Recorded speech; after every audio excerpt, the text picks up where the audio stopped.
नमस्कार मित्रांनो, goal post मराठीच्या नवीन व्हिडिओमध्ये मी स्वप्नील कदम तुमच्या सगळ्यांचं स्वागत करतो. आज आपला सेटअप थोडासा वेगळा आहे. आपला दुसरा भाऊ आपल्याबरोबर नाही आहे, तो कुठेतरी बिझी आहे. पण टेन्शन घेऊ नका, मी आहे तुमच्याबरोबर. आपण बोलूया कालच्या झालेल्या मॅचेसबद्दल. एकदम धमाल मॅच चालू आहेत, तर बघूया काय काय झालं होतं कालच्या मॅचेसमध्ये. तर कालची सगळ्यात पहिली जी मॅच झाली होती ती होती इंग्लंड वर्सेस DR कॉंगो. दुसरी मॅच होती ही बेल्जियम वर्सेस सेनेगल आणि तिसरी मॅच होती ती United states of America versus Bosnia.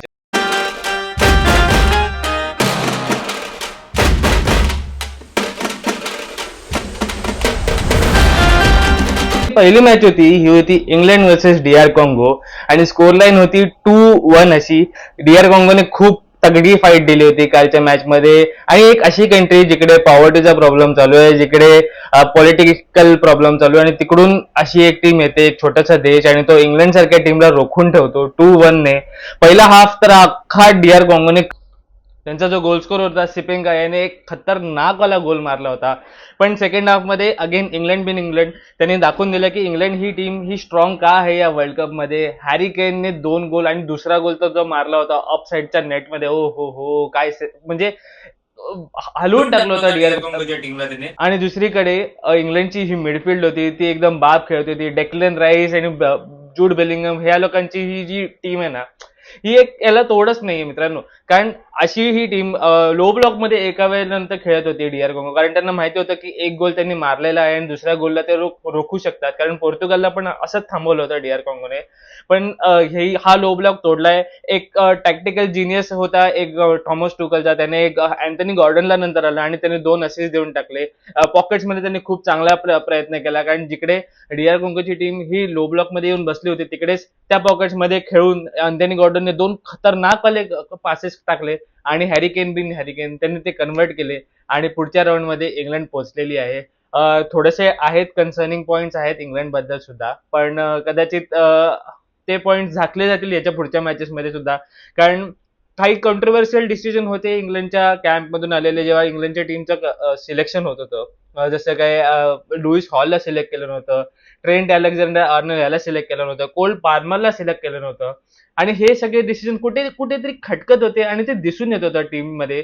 जेव्हा टीम मध्ये रीस जेम्स हा इंजोर्ड होऊन येत होता, त्याच्यानंतर मधुएके तो त्याला ठीकठाक फॉर्म त्याचा होता, या मॅच मध्ये पण त्याला खेळता येत नव्हतं ठीकठाक. मग त्याच वेळेला अशी ही स्कॉट डेप्थ आहे ना, त्याच्यामुळे प्रॉब्लेम होत होता. आणि हे सगळे प्रॉब्लेम घेऊन इंग्लंड ही पुढच्या मॅच मध्ये गेलेली आहे. आणि आता त्यांची मॅच होणार आहे पुढच्या स्टेजमध्ये मेक्सिको बरोबर, आणि मेक्सिकोची टीम ही खूप तगडी आहे मित्रांनो. त्याच्यामुळे इंग्लंडच्या टीमला थोडा विचार करावा लागेल. मॅच संपल्यानंतर जर तुम्ही बघितलं असेल, एक हर्डल बनवलं होतं आणि हॅरी केन त्या हर्डल मध्ये उभारून काहीतरी सांगत होता सगळ्या टीमला. आणि कदाचित तो हेच सांगत होता की आता आपण जिंकलो, DR कॉंगोने चांगला परफॉर्मन्स केला, पण आपला फोकस असला पाहिजे पुढच्या मॅच वरती. आजची ही मॅच ही आपण काढलेली आहे, आपण जिंकलेलो आहे, आपली टीम चांगली खेळलेली आहे, पण पुढच्या मॅच मध्ये आपला फोकस राहिला पाहिजे. हेच कदाचित हॅरी केन त्या स्क्वॉडमध्ये त्या हर्डलमध्ये सांगत होता. आणि हे बघून खूप चांगलं वाटलं की हॅरी केन, आपण सगळे Harry canola as a captain जास्त क्रेडिट्स देत नाही, पण हॅरी केन हा खूप तगडा कॅप्टन आहे आणि तो संपूर्ण टीम खूप बाप सांभाळतोय. हे कालच्या त्या दृश्यानंतर दिसलं. कदाचित आता पुढच्या येणाऱ्या मॅचेस मध्ये आपल्याला इंग्लंडचा अजून एक चांगलं रौद्र रूप दिसून येईल. तर आपण सगळे बघूया, आपण सगळे वाट बघूया, जाऊया पुढच्या मॅच. पुढची मॅच झाली होती ही बेल्जियम वर्सेस सेनेगल, आणि ही आतापर्यंतची वर्ल्ड कपची सगळ्यात बेस्ट मॅच होती मित्रांनो. काय मॅच झाली, कारण अर्धे लोक तर झोपून गेले होते, कारण एक तर ही मॅच खूप उशिरा होती. 85th मिनिट पर्यंत काहीच जात नव्हतं. सेनेगलने पहिले 2 गोल मारले होते, एक हबीब डियारा आणि एक इस्माइलो सार याने काय खतरनाक वाले गोल मारले होते. त्याच्यामुळे सेनेगल, आणि पहिल्या हाफ मध्ये सेनेगल खूप चांगली खेळत होती. सेनेगलचा गेम हा पण खूप चांगला वाटत होता.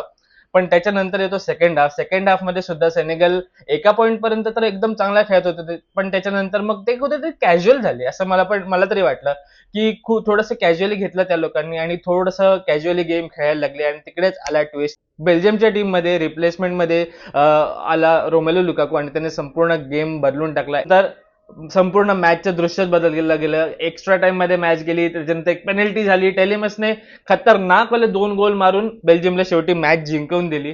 आणि ही आतापर्यंतची सगळ्यात बेस्ट मॅच होती. एका पॉइंट मध्ये तर असं होत होतं की बेल्जियमच्या टीम मध्ये आपसातच भांडण चालू होत होती. ट्रोसार्ड आणि टेलेमस याच्यामध्ये आपसातच भांडणं चालू होती आणि तिकडेच सगळ्यात जास्त डोकं दाखवलं रोमेलो लुकाकूने. त्यांनी थोडी लिडरशिप दाखवली की आपसामध्ये भांडू नका, आणि त्याच्यानंतर त्याने साईडला केलं. आणि त्याच्यानंतर फुटबॉलची ब्युटी हीच आहे की जो गोल जो हेडर मारला टेलेमसने, त्याच्यामध्ये असिस्ट कोणाचा होता? हा ट्रोसार्डचा असिस्ट होता. बेल्जियमच्या टीम मध्ये पण बोलण्यासारखं भरपूर आहे, पण ऍट द सेम टाइम सेनेगलसाठी खूप वाईट वाटते, कारण सेनेगल आपल्या सगळ्यांनाच, आमच्या स्वतःची लाडकी टीम होती सेनेगल, आणि आम्हाला असं वाटलं होतं की सेनेगलची टीम ही कुठेतरी सेमीफायनल्स पर्यंत तरी ऍटलीस्ट जाईल यार. पण सेनेगलच्या टीमने थोडंसं कॅज्युअली घेतलं. त्यांची टीम ही खूप चांगली खेळत होती. इस्माईल सार, गानागोये, कालचा गेम सादिओ मानेचा खूप चांगला गेम झाला होता. बऱ्याच वेळानंतर सादिओ मानेचा गेम हा खूप चांगला वाटत होता आम्हाला सुद्धा.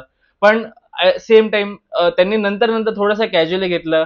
थोडे हार्टब्रेक झाले त्यांच्या टीम मध्ये. त्यांनी एक ती पेनल्टी होती, ती सुद्धा थोडीशी कॉन्ट्रोवर्शियल पेनल्टी होती, थोडासा सॉफ्ट कॉल होता, पण मला असं वाटतं की ती पेनल्टी बरोबर होती. कारण जेव्हा टेलेमसचा पाय पडला होता त्याच्या नंतरच त्याचे समोरचा जो प्लेअर होता त्याने पाय टाकून त्याला पाडलं होतं, तर त्याच्यामुळे थोडासा सॉफ्ट कॉल बऱ्याच लोकांना असं वाटत होता. पण मला तरी असं वाटतं, आम्हाला तरी असं वाटतं की हा कॉल फेअर होता, आणि आम्ही सगळे रेफरीच्या डिसिजनला सपोर्ट करू. थोडासा हार्श कॉल होता, पण फुटबॉल वर्ल्ड कप आहे मित्रांनो, इकडे असंच होतं. आणि फायनली बेल्जियम ही अनएक्सपेक्टेडली, कालचं तर मी असं बोलू शकतो की हा खूप अपसेट होता की बेल्जियमच्या टीमने सेनेगलच्या टीमला हरवलं, कारण आपल्या सगळ्यांनाच बेल्जियमच्या टीम मध्ये थोडेसे डिसओरिएंटेशन वाटत होतं.